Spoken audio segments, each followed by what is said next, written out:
itong charter change, People's Initiative. Kung politiko po ang makikinabang, hindi po ako sakay. Gagalawin man po kung sakasakali ang 37 years na 37 years na natin na constitution. Dapat po yung ordinaryong Pilipino o yung mga mahihirap natin kababayan. Hindi po yung politiko. Hindi dapat suhulan, wala po dapat alit. At ano po nasa gusto ng Pilipino? Meron nga tayong nababalitaan na panunuhol. Dapat po matigil po ito.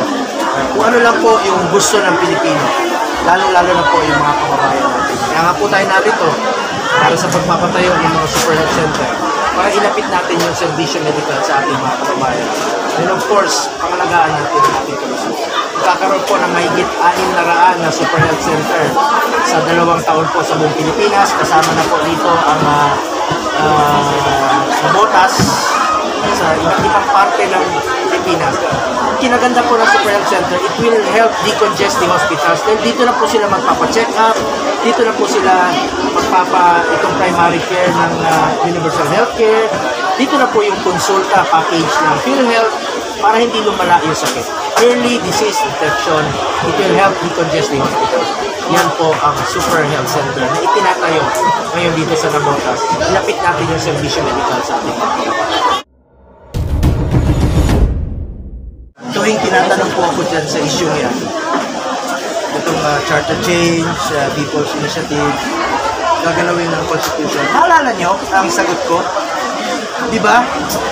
Ang makinabang dapat yung mga mahirap nating kababayan. Hindi po politiko ang dapat makinabang. So, kung politiko po ang makikinabang, hindi po ako sakay.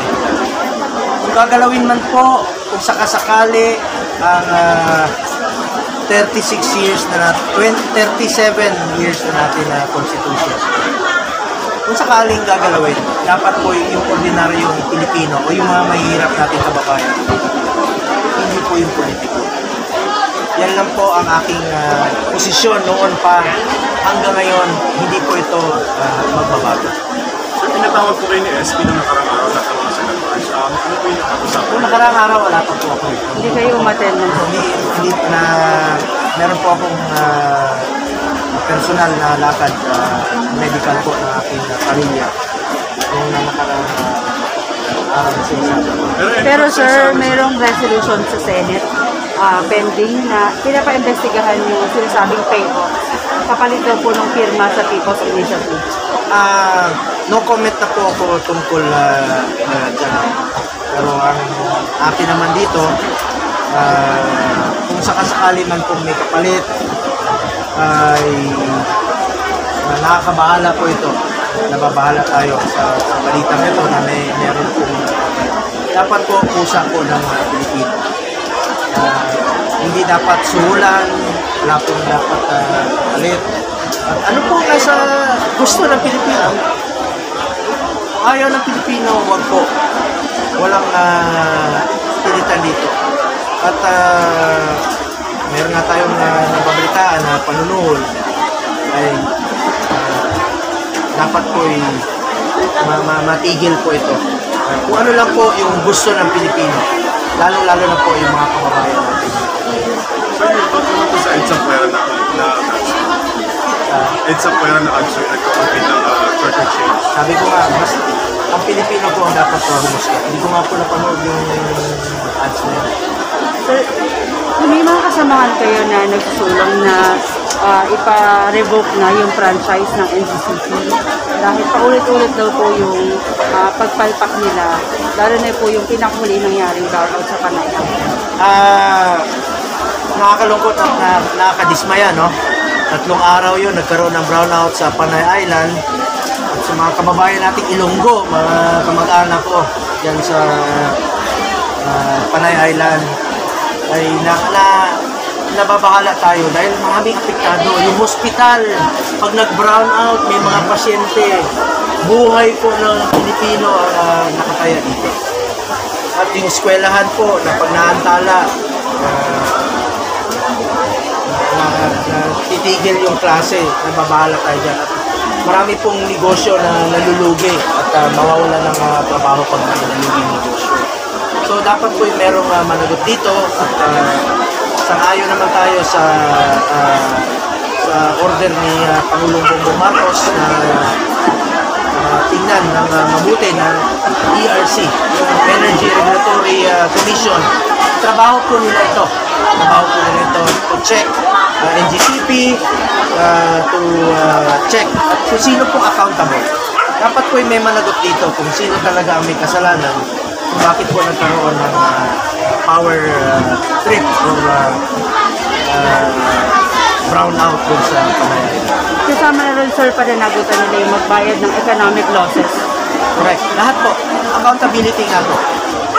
Dapat po meron maging held accountable dito sa nangyaring brownout at hindi po dapat maulit ito. Apektado. Isang minutong brownout. Apektado. Pag napatay ang kuryente, nasisira yung appliances eh. May mga appliances ngayon na pag biglang nag-off, biglang nag-on, nasisira. Sino mananagot dito? Dapat po merong maging accountable at merong managot dito.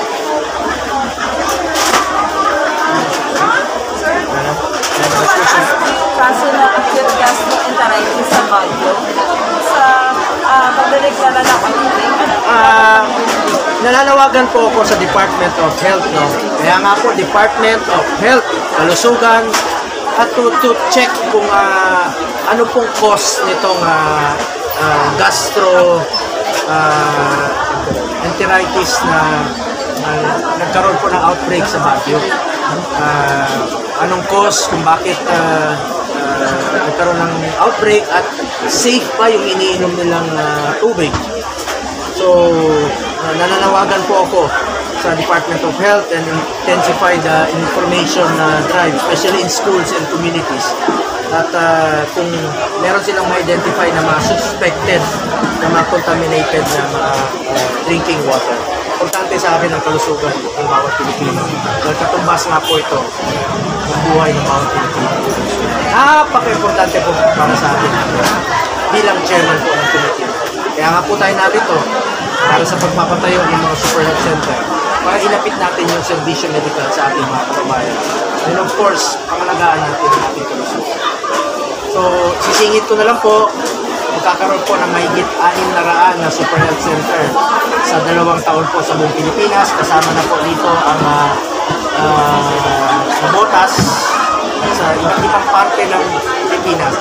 Kinaganda po ng Super Health Center, it will help decongest the hospitals. Then dito na po sila magpapa-check up, dito na po sila itong primary care ng universal healthcare, dito na po yung konsulta package ng PhilHealth para hindi lumala yung sakit. Early disease detection, it will help decongest the hospitals. Yan po ang Super Health Center na itinatayo ngayon dito sa Nabotas. Ilapit natin yung servisyo medical sa ating pera po ng tao ito, ilapit lang natin sa atin. Sir, yung pupunduhan under Department of Health. Isa po ito sa proyektong isinulong ko noong 2022 at patuloy po na programa ng Department of Health. Mas maliit lang po ito sa hospital, sa medium type of polyclinic. Ito pong Super Health Center, pwede dyan panganganak, dental, laboratory, x-ray, yung mga minor cases, yung mga operasyon ng mga sugat, dyan na po gagawin. Hindi na kailangan dalhin sa hospital. Yung buntis, hindi na kailangan pumunta ng hospital. Madi-decongest yung mga malalaking hospital, then dito na po yung simpleng cases po, mga minor cases. Sir, reaction lang po sa appointment ni Secretary Recto. Bilang isa sa aking colleague noong 18th Congress, good luck and congratulations po kay Secretary Ralph Recto ng Department of Finance. Sana po pagpatuloy mo yung mga naumpisahan ni Secretary Jokno, lalong-lalo na itong ekonomiya natin. Importante po na wala pong maiwan sa ating towards our march towards economic recovery. Dapat po ang Pilipino, lahat ng Pilipino ay makikinabang dito sa ating economic recovery. Lalo na po yung mga mahirap nating kababayan. I'm appealing to Secretary Ralph Recto na maiwang Pilipino. Lalo na po yung mga mahirap sa ating marcha, ating economic recovery. Tulungan po ako na isa po siyang experience na economist, naging mambabatas, at maganda po ang magiging relasyon niya sa legislative branch dahil alam mo sa ekonomiya, kailangan talaga tandem yan. Executive, legislative, marami pong mga batas na dapat ipasa. Pag economic measures na po ang kailangan. Mahirap i-implement ng basta-basta ng walang batas. So with his experience and expertise bilang economist at naging mambabatas, maganda po yung relasyon. Sana po ituloy-tuloy po ang ating economic recovery mula po sa pandemya. Walang maiwan ng mga mahirap na kababayan. So, will you guarantee your support kay Secretary Recto sa CID? Siyempre, basta isa lang po ang guarantee rin po na pinapakiusap ko sa Secretary. Huwag niyo po pababayaan yung mga mahirap nating kababayan. Yung mga helpless, hopeless nating kababayan na walang inaasahan kung hindi tayo nasa gobyerno. Yun po dapat unahin. Yung mga measures na i-implement ng finance chair, dapat po makikinabang yung mga mahirap. Hindi po yung mga mahirap. Yung mga mahirap nating kababayan. Thank you, sir. Thank you po.